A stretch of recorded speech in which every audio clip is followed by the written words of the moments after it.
और इस कलिकाल में अगर भगवान का कहीं दर्शन करना है, इस कलिकाल में यदि परमात्मा का कहीं दर्शन करना है तो अपने घर में विराजमान अपने माँ बाप का दर्शन कर लीजिए, सारे तीर्थ और सारे देवताओं का दर्शन।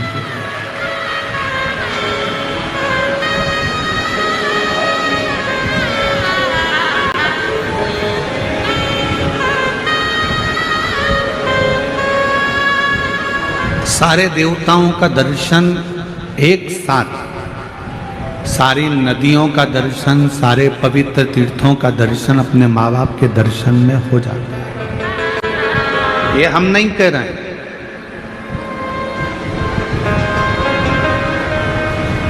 ये हमारे विट्ठलनाथ जी की कथा कर रहे हैं, ये हमारे पांडुरंगा जी की कथा कर रहे हैं।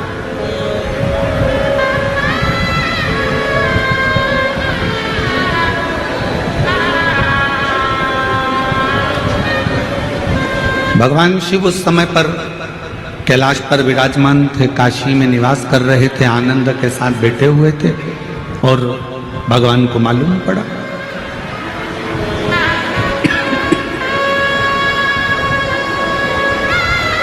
कि एक माता पिता के चरणों की सेवा करने वाला पौंडरिक,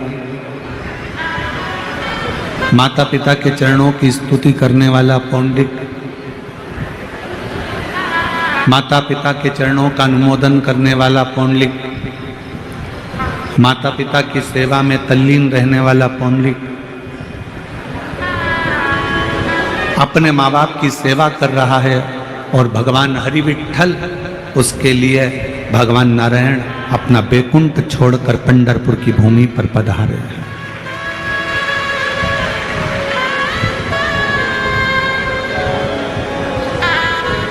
पंढरपुर की धरा पर भगवान श्री हरि का आगमन हुआ, पधारे।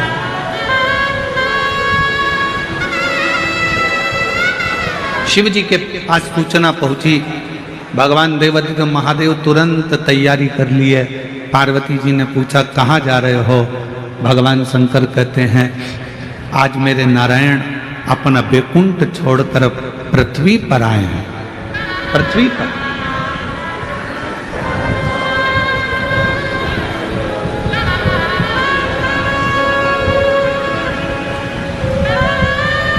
एक देश का राष्ट्रपति, एक देश का प्रधानमंत्री अगर दूसरे देश में आता है तो वहां का देश का राष्ट्रपति प्रधानमंत्री उसकी अगवानी करता। अपने यहाँ के राष्ट्रपति, अपने यहाँ के प्रधानमंत्री अगर दूसरे देश में जाएंगे तो वहां पर उस देश का राष्ट्रपति, उस देश के प्रधानमंत्री उनकी अगवानी करेगा।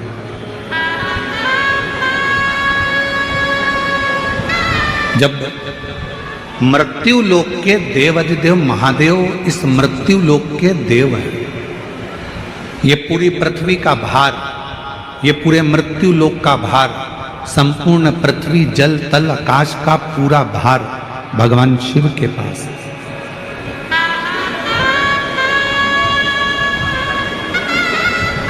ब्रह्मलोक का ब्रह्मा जी के पास है, बैकुंठ लोक का भगवान विष्णु जी के पास है।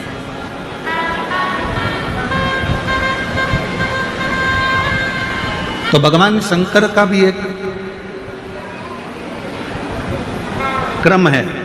जैसे ही नारायण पृथ्वी पर आए तो सबसे पहले शंकर भगवान ने जाकर उनसे मिलना चाहा।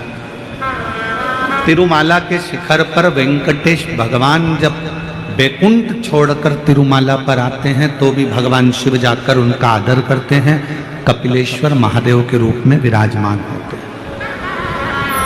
नाथू द्वारा में मेरे गोवर्धन नाथ जी, श्रीनाथ जी बाबा आकर बैठते हैं तो एक लिंग जी के रूप में जाकर भगवान शिव उनको स्वागत करते हैं। बद्रीनाथ में जब नारायण आकर बैठते हैं तो स्वयं केदारनाथ जी के रूप में जाकर भगवान शिव उनकी अगवानी करते हैं।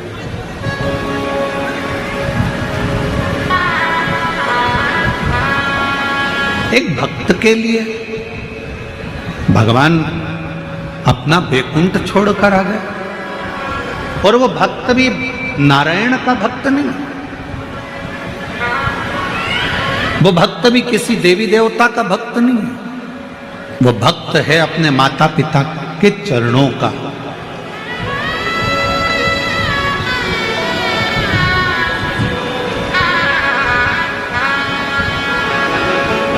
बस पहचान गया कि इन्हीं चरणों के माध्यम से मुझे परमात्मा मिल सकता है, इन्हीं चरणों के माध्यम से मुझे भगवान मिल सकता है, ये जान गया।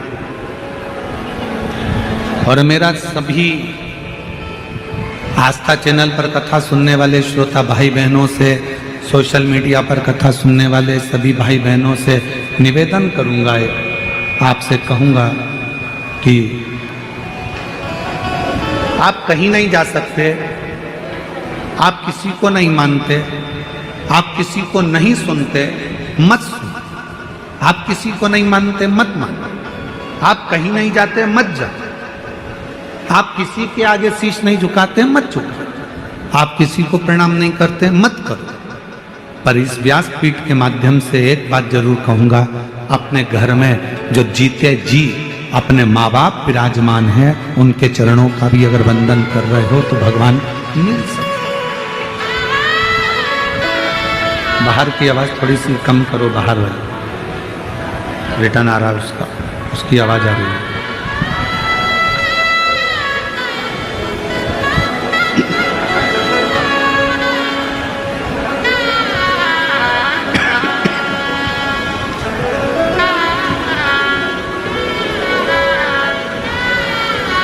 एक माता पिता में भी परमात्मा का दर्शन होता है।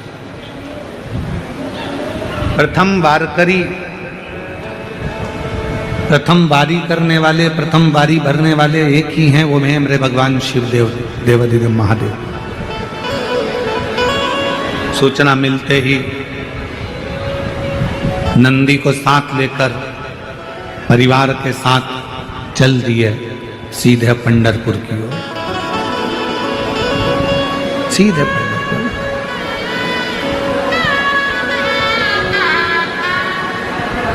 विठ्ठल विठ्ठल विठ्ठल,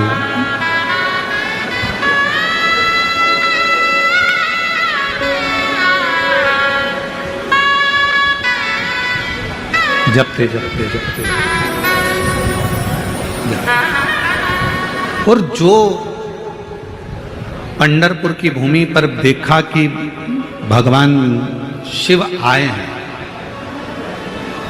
एक माता पिता की सेवा करने वाले के लिए जब नारायण पृथ्वी पर आ जाते हैं, और जब एक वारी करने वाला पैदल चलते चलते चलते चलते विठ्ठल विठ्ठल विठ्ठल विठ्ठल विठ्ठल विठ्ठल करता करता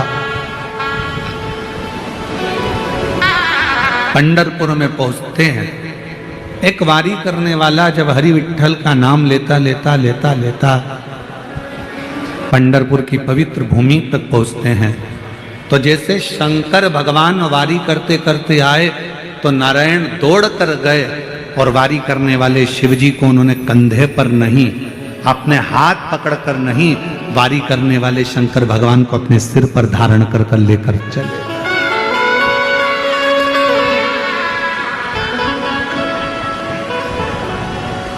अपने मस्तक पर धारण कर कर, अपने मस्तक पर बिठाकर, अपने मस्तक पर उनको बिठाकर मंदिर के अंदर प्रवेश कर। और हे मेरे नारायण में, मेरे शंकर भगवान में, मेरे देवताओं में, मेरे भगवान में कोई भेद नहीं है।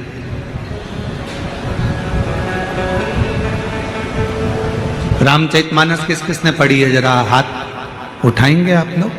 जिसने रामायण पढ़ी हो, नहीं पढ़ी हो तो सुनी हो, सुनी नहीं हो तो किसी के माध्यम से कभी दर्शन किया हो, उठाओ हाथ जरा सबने। चलो रखो। रामचरितमानस में काकभूषुंडी जी का कौए का जन्म क्यों पाया? किस लिए पाया? ऐसा क्या हो गया था जो कौवे का जन्म इनको मिला? और ये कथा सियोर वाला महाराज नहीं कर रहा, ये तुलसी बाबा ने अपनी रामचरितमानस में, वाल्मीकि बाबा ने रामचरितमानस में वर्णन कर।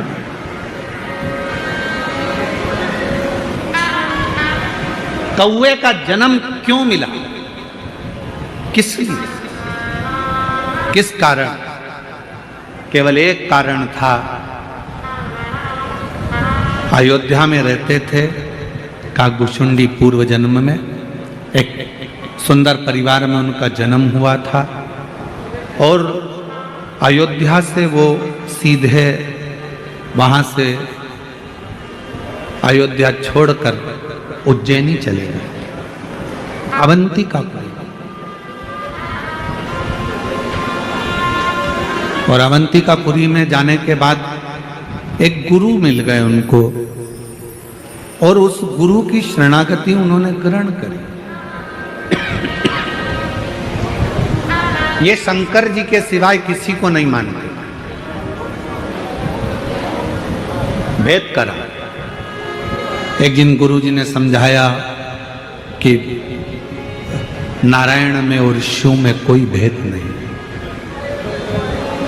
शंकर में और भगवान विष्णु में कोई भेद नहीं, राम और शिव में कोई भेद नहीं, कृष्ण और शिव में कोई भेद नहीं।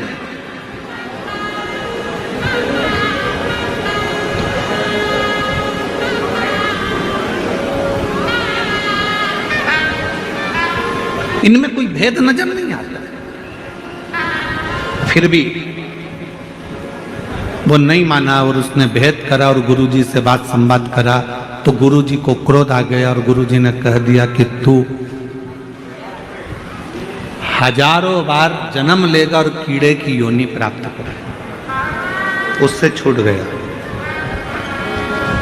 हजार बार जन्म लेने के बाद उससे जब छूटा तो एक ब्राह्मण के घर में जन्म लिया और ब्राह्मण के घर में जन्म लेने के बाद भी उसने मंत्र में भेद करना, भगवान में भेद करना, परमात्मा में भेद करना नहीं छोड़ा।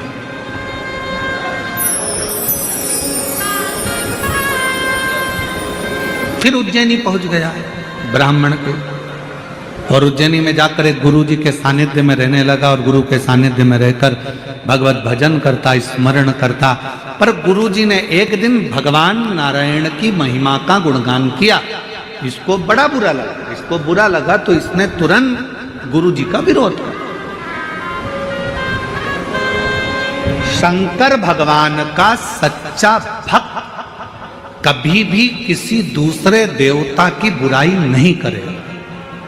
शंकर भगवान का सच्चा भक्त कभी किसी दूसरे मंत्र की बुराई नहीं करेगा।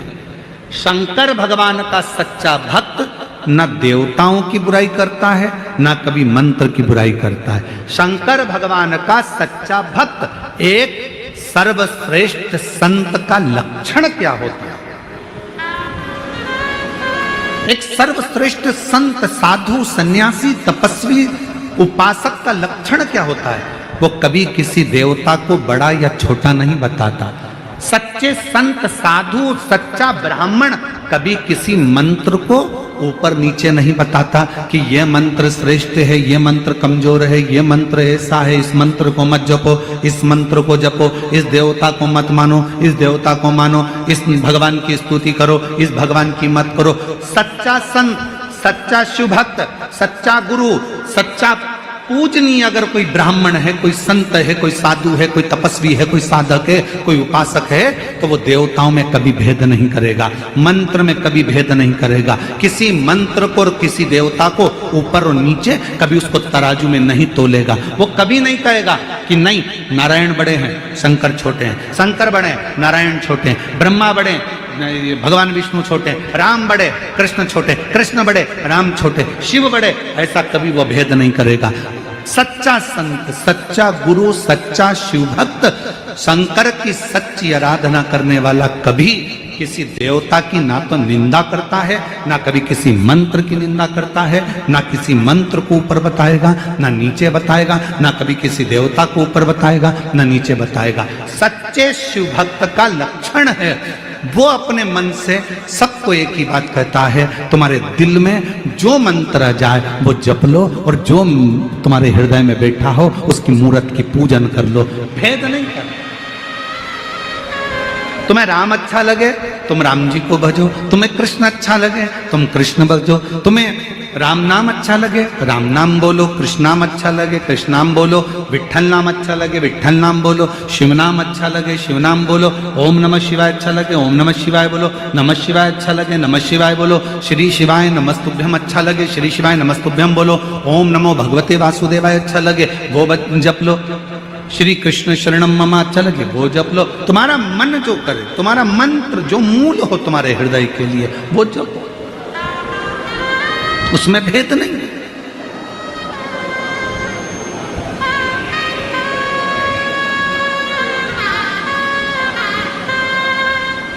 हम तो जपते हैं श्री शिवाय नमस्तुभ्यम, हम तो जपते हैं श्री शिवाय नमस्तुभ्यम।